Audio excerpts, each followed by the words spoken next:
नमस्कार दोस्तों, आपका स्वागत है अपने YouTube चैनल PFP में। जिस घड़ी का हम सभी को बेसब्री से इंतजार था और जो एंटीसिपेट भी बहुत किया जा रहा था, ये घड़ी आती हुई नजर आ चुकी है। करेक्शन शुरू हो चुका है। आज एक दिन में ही निफ्टी 50 जो कि एक ब्रॉडर इंडेक्स है, वो हमें 3% से भी ज्यादा करेक्ट होता हुआ नजर आया, जो कि मई के महीने के बाद पहली बार हुआ है। तो अच्छा खासा करेक्शन देखने को मिला है, लेकिन इसके पीछे रीजन क्या है उसे हम समझने की कोशिश करने वाले हैं। और साथ ही साथ निफ्टी और कितना लुढ़क सकता है, कौन से लेवल पर सपोर्ट ले सकता है, और ऐसे सिचुएशन में स्पेशली इन्वेस्टर्स को क्या करना चाहिए उसके बारे में बात करने वाले हैं। लेकिन उससे पहले अगर आपने चैनल को सब्सक्राइब नहीं किया है तो प्लीज सब्सक्राइब कीजिए। अगर कुछ ज्यादा जानना चाहते हैं, बेहतर सीखना चाहते हैं, तो एज अ मेंबर हमें ज्वाइन करने के बारे में सोच सकते हैं।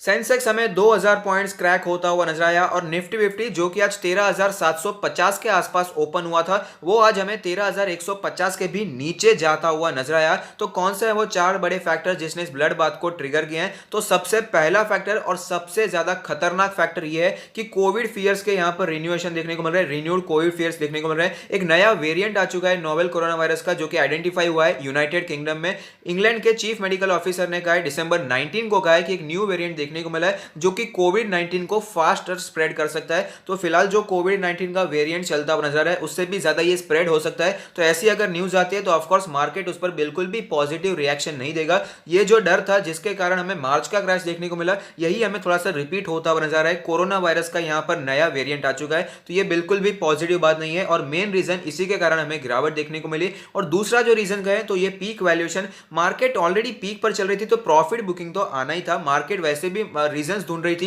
कि एक रीजन मिल जाए तो हम लोग यहां पर गिरावट ला दे, और ये गिरावट का रीजन मिल गया कि कोरोना वायरस का नया वेरिएंट आ चुका है। तो पीक वैल्यूएशंस थी, प्रॉफिट बुकिंग तो होना ही था, जिसके कारण हमें प्रॉफिट बुकिंग देखने को भी मिला।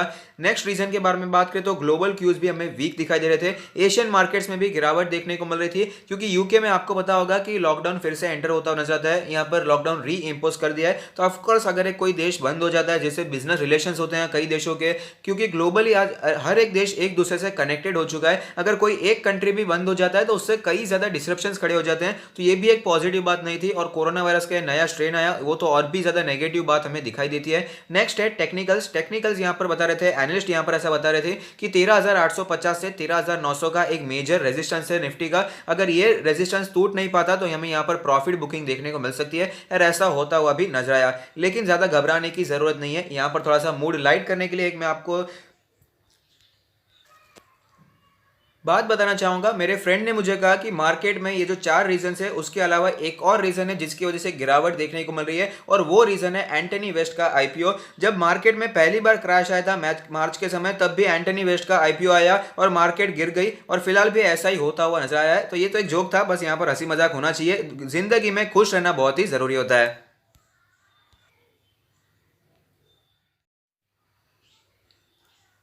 ब्रॉड मार्केट इंडाइसेस के बारे में बात करें तो आप देख पाएंगे निफ्टी 50 जो कि हमारा लार्ज कैप वाला इंडेक्स है, वहां पर भी 3% की गिरावट देखने को मिली। मिड कैप स्मॉल कैप के बारे में बात करें तो 5 और 4% के आसपास की गिरावट हमें यहां पर भी दिखाई देती है। सेक्टोरल इंडेक्सेस के बारे में बात करें तो बैंकिंग सेक्टर में भारी गिरावट देखने को मिली, 4% से भी ज्यादा ये नीचे जाता हुआ नजर आया था। ऑटो सेक्टर जो कि बहुत ही भागता हुआ नजर आ रहा था, वहां पर भी 4.5% का करेक्शन देखने को मिला।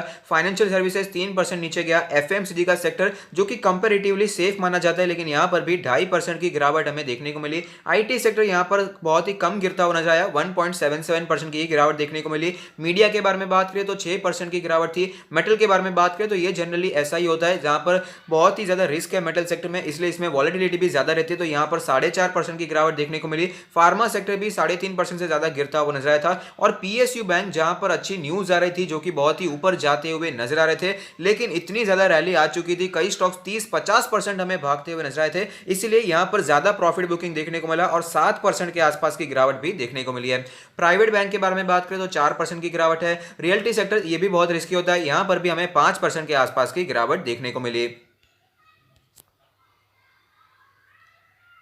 तो ओवरऑल मार्केट हमें सेंटीमेंट काफी वीक दिखाई दे रहा था और आज निफ्टी 50 ओपन तो काफी ऊपर हुआ था, 13,750 के आसपास ओपन होता हुआ नजर आया, लेकिन वहां पर बिल्कुल भी सस्टेन नहीं हो पाया, हमें गिरावट देखने को मिली है। और आप देख पाएंगे 20 डेज का जो मूविंग एवरेज है उसी के आसपास स्टॉक ने फिलहाल हमें क्लोजिंग भी दिखाई है, उसके काफी नीचे निकल गया था, लेकिन यहाँ पर थोड़ी सी बाइंग एमर्ज हो गई, सपोर्ट ले लिया स्टॉक प्राइस निफ्टी ने और थोड़ा सा मार्केट संभलता हुआ नजर आया और थोड़ा सा यहाँ पर हमें रिकवरी भी देखने को मिला है। लेकिन आप देख पाएंगे पिछले कितने दिनों से जो मूवमेंट हमें देखने को मिल रहा था, डोजी कैंडल्स बनती हुई नजर आ रही थी, ज्यादा बॉडी भी बनती हुई नजर नहीं आ रही थी, सिर्फ कैंडल्स का जो विक था वो साइज ही बड़ा था, ज्यादा मूवमेंट नहीं हो रहा था, ओपनिंग होता उसी के आसपास क्लोजिंग देखने को मिल जाती थी। तो इतने देर से छोटा छोटा काम का जो रहा था और जो भी एक हफ्ते के गेंस थे पूरे के पूरे एक ही दिन में यहां पर सफाचक होते हुए नजर आए हैं। पिछले कई दिनों से निफ्टी 50 अपने 20 डेज के मूविंग एवरेज के आसपास सपोर्ट लेता है और वापस हमें ऊपर जाता हुआ नजर आता है। तो पहला सपोर्ट जो हम एक्सपेक्ट कर सकते हैं वो तो 20 डेज का मूविंग एवरेज ही है और फिलहाल उसी के आसपास हमें क्लोजिंग भी देखने को मिली है। ये लेवल आज ही नहीं टूटा है, तो ये एक छोटी सी पॉजिटिव बात हमें दिखाई देती है, सिल्वर लाइनिंग हमें यहां पर दिखाई दे रही है।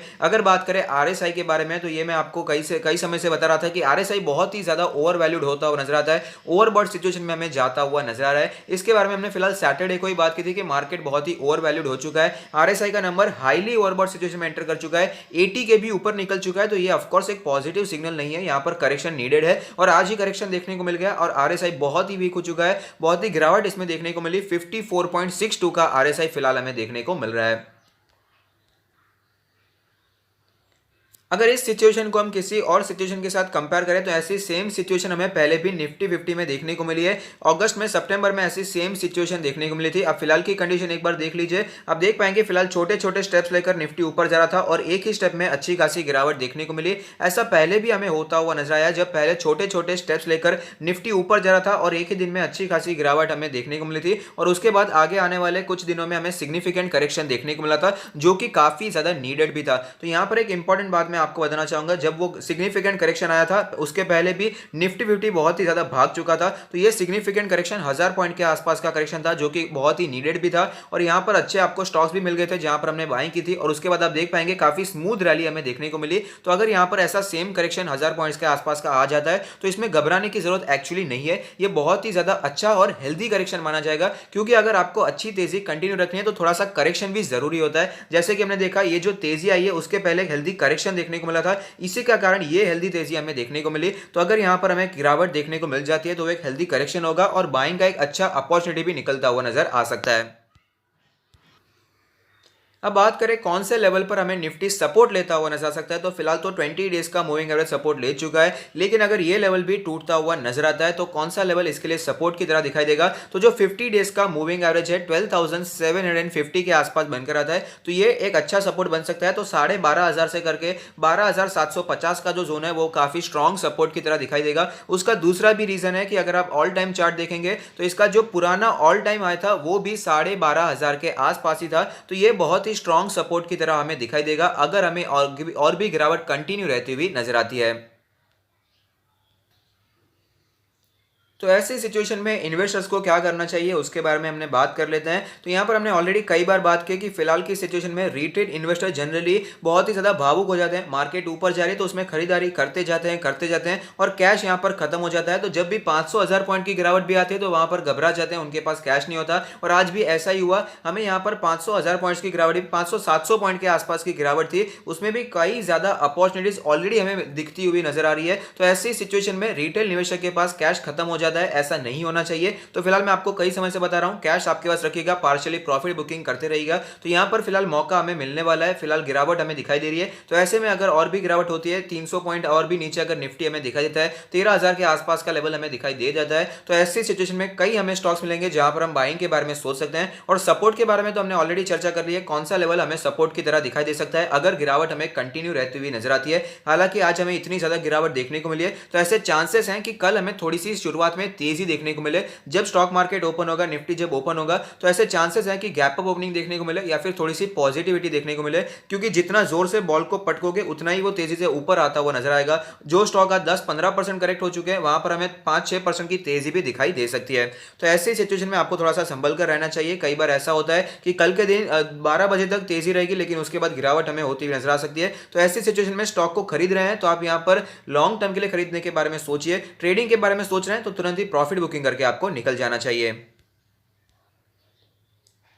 ये जो करेक्शन हमें दिखाई दे रहा है वो लॉन्ग टर्म के इन्वेस्टर्स के लिए ऑफ कोर्स एक अपॉर्चुनिटी हमें दिखाई देने वाली है। एक हेल्दी करेक्शन हमें फिलहाल यहाँ पर दिखाई देता है, लेकिन एक जो बहुत ही बड़ा टेंशन बना हुआ है कि कोरोना वायरस का जो नया स्ट्रेन हमें दिखाई दे रहा है उसका क्या होता है, उसके हिसाब से अभी क्या चेंजेस हमें वर्ल्ड वाइड देखने को मिलते हैं, वो बहुत ही ज्यादा इंपॉर्टेंट होने वाला है और इंडिया इस पर क्या एक्शन रहता है वो भी बहुत ही इंपॉर्टेंट है। तो इसके चलते मार्केट हमें आगे आने वाले दिनों में बहुत ही वॉलेटाइल दिखाई दे सकता है, तो इसीलिए बहुत ही संभल कर आपको निवेश करना चाहिए। थोड़ा थोड़ा करके निवेश जरूर करना है, क्योंकि जब मार्केट ऊपर चल रहे हैं तब निवेश कर रहे हैं, उससे अच्छा है कि मार्केट अब नीचे चल रहे हैं, आपको प्राइस के करेक्शन पे मिल रहा है, तो थोड़ा थोड़ा निवेश हमेशा करते रहिए। और अब फिलहाल मार्केट में अच्छा खासा करेक्शन देखने को मिला है, तो आप कौन से स्टॉक्स हैं, कौन से सेक्टर है जिसके बारे में बात करना चाहते हैं, जिसके बारे में चार्ट एनालिसिस करना चाहते हैं, उसके बारे में हमें कमेंट बॉक्स में जरूर बता सकते हैं। तो अगर आपको ये वीडियो पसंद आता है तो लाइक कीजिए, शेयर कीजिए, कमेंट कीजिए, सब्सक्राइब कीजिए और मुझे मोटिवेट कीजिए। Thank you, stay happy, happy investing.